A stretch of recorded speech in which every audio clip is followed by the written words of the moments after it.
আসসালামু আলাইকুম। সাধারণ গণিতের 4.1 চ্যাপ্টার মানে সূচক চ্যাপ্টারের 17 নম্বর ম্যাথে আমরা একটা প্রশ্ন এখন সমাধান করব। তো আমরা এখানে দেখতে পাচ্ছি যে 4 two the power x is equal to 8 দেওয়া আছে। এখানে হচ্ছে সমাধান করতে হবে এই ইকুয়েশনকে।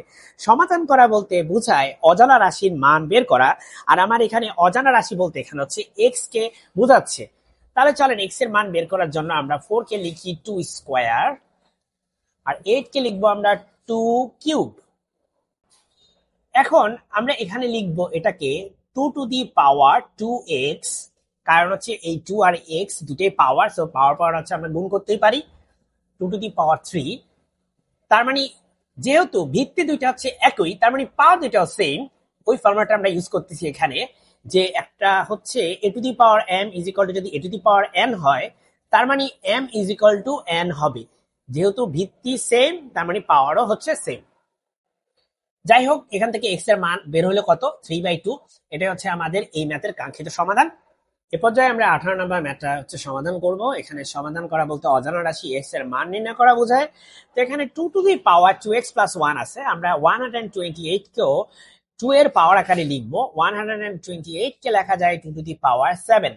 তা আমরা একটু মনে করি যে 2 টু দি পাওয়ার 1 মানে হচ্ছে 2, 2 টু দি পাওয়ার 2 মানে হচ্ছে 4, 2 টু দি পাওয়ার 3 মানে হচ্ছে 8, 2 টু দি পাওয়ার 4 মানে হচ্ছে 16, 2 টু দি পাওয়ার 5 মানে হচ্ছে 32, 2 টু দি পাওয়ার 6 মানে হচ্ছে 64, আর 2 টু দি পাওয়ার 7 মানে হচ্ছে 128, 2 টু দি পাওয়ার 8 মানে হচ্ছে 256, 2 টু দি পাওয়ার 9 মানে হচ্ছে 512, 2 to the power 10 is equal to হচ্ছে 1024। আমি কেন এগুলা সবগুলা বললাম আপনাকে, কারণ হচ্ছে আপনি এগুলা খুব ফ্রিকোয়েন্টলি দেখতে পাবেন এখানে।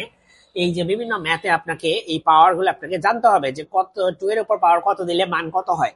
যাই হোক, দুইটা ভিত্তি সেম। আমরা জানি যে a to the power n is equal to a to the power n হইলে আমরা এখান থেকে লিখতে পারি m is equal to n। তো সিমিলারলি এখানে দুইটাই হচ্ছে ভিত্তি কি a, এখানে দুইটা ভিত্তি হচ্ছে 2। তার মানে তাদের পাওয়ার দুইটা হচ্ছে কি হবে, সেম হয়ে যাবে। দেখেন এই পাওয়ার দুইটা হচ্ছে আমাদের এখানে সেম। তো পাওয়ার হচ্ছে 2x প্লাস 1 আর এই পাশে পাওয়ার হচ্ছে 7। তার মানে 2x ইকুয়াল টু বলতে পারেন 7 মাইনাস 1 মানে হচ্ছে 6। তার মানে x ইকুয়াল টু হচ্ছে 6/2, তার মানে হচ্ছে 3। তা আমাদের এই অঙ্কের যে উত্তর সেটা হচ্ছে 3। 19 নাম্বার ম্যাথ এখন আমরা সমাধান করব। 19 নাম্বার ম্যাথে আমাদেরকে অজানা রাশি x এর মান বের করতে হবে। এখানে দেখেন স্কয়ার রুট অফ 3 আছে, তাই না? বর্গমূল 3 এর বর্গমূল আছে। তো 3 এর বর্গমূল মানে হচ্ছে আসলে 3 এর পাওয়ার হচ্ছে হাফ। ঠিক আছে, বর্গমূল মানে হচ্ছে কি, পাওয়ার হচ্ছে হাফ। আর এখানে আছে কিউবিক রুট বা ঘনমূল আছে। ঘনমূল মানে হচ্ছে পাওয়ার হচ্ছে 1/3।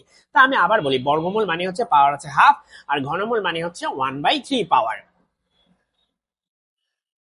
তো আমরা হচ্ছে এই হাফ আর এই এক্স প্লাস 1 এটা হচ্ছে গুণ করবো, কারণ দুইটাই হচ্ছে 3 এর পাওয়ার। তো গুণ করলে এটা হবে এক্স প্লাস 1 ডিভাইডেড বাই 2, কারণ এটা নিচে আছে।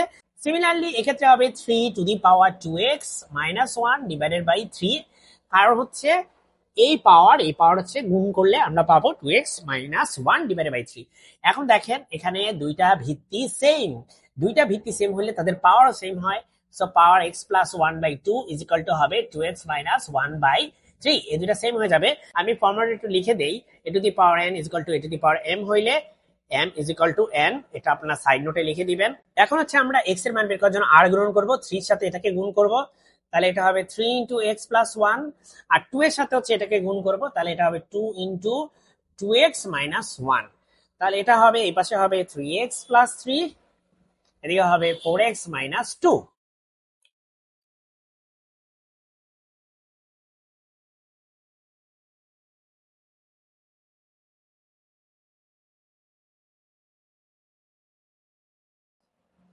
সুতরাং এই অঙ্কের সমাধান x ইকুয়াল টু হচ্ছে কত, 5।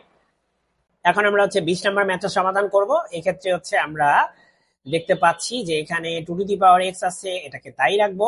এটাকে আমরা হচ্ছে একটা ফর্মুলাইজ করব, 2 to the power 1 divided by 2 to the power x লিখবো।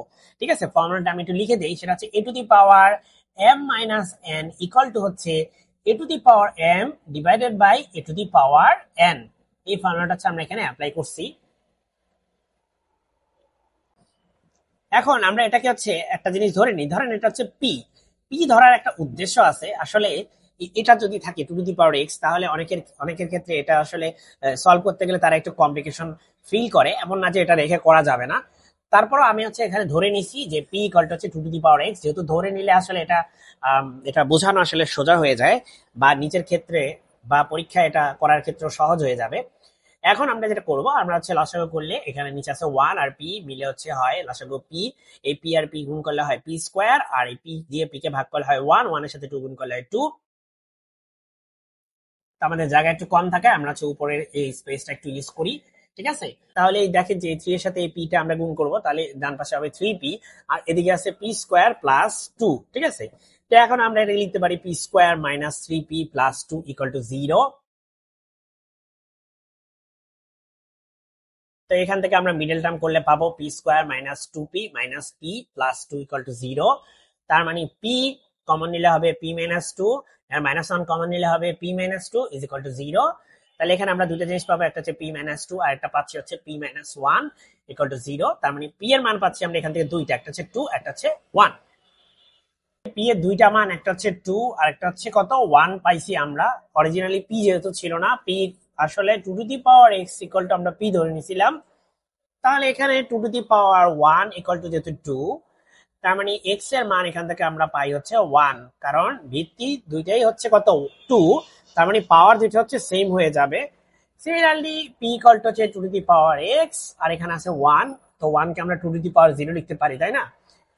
সুতরাং ভিত্তি ভিত্তি মিলে গেছে, পাওয়ার পাওয়ারও মিলে যাবে। তার মানে x এর মান একটা হচ্ছে কত 0 আর একটা হচ্ছে x এর মান হচ্ছে 1। এটাই হচ্ছে আমাদের কাঙ্ক্ষিত উত্তর। তো আমি আপনাদেরকে জানিয়ে রাখি যে 4.1 1 থেকে 20 নাম্বার প্রত্যেকটি ম্যাথ আমি হচ্ছে করে দিয়েছি এবং একটা প্লেলিস্ট আছে এই সম্পর্কিত। আপনাদের সবাইকে এই ভিডিওগুলো দেখার আমন্ত্রণ রইল, কারণ ভিডিওগুলো যদি আপনি সিরিয়ালি দেখেন তাহলে আশা করি সূচকের যে ম্যাথ সেগুলোতে আপনাদের কোনো সমস্যা থাকবে না। যদি আপনাদের এই ভিডিওগুলো একটু হলেও উপকারে আসে, আমার চ্যানেলটি সাবস্ক্রাইব করে রাখবেন যাতে পরবর্তীতে আপনারা আমার চ্যানেলে নতুন কোনো ভিডিও আসলে সেই নোটিফিকেশন পেয়ে যান। সকলে ভালো থাকবেন, আল্লাহ হাফিজ।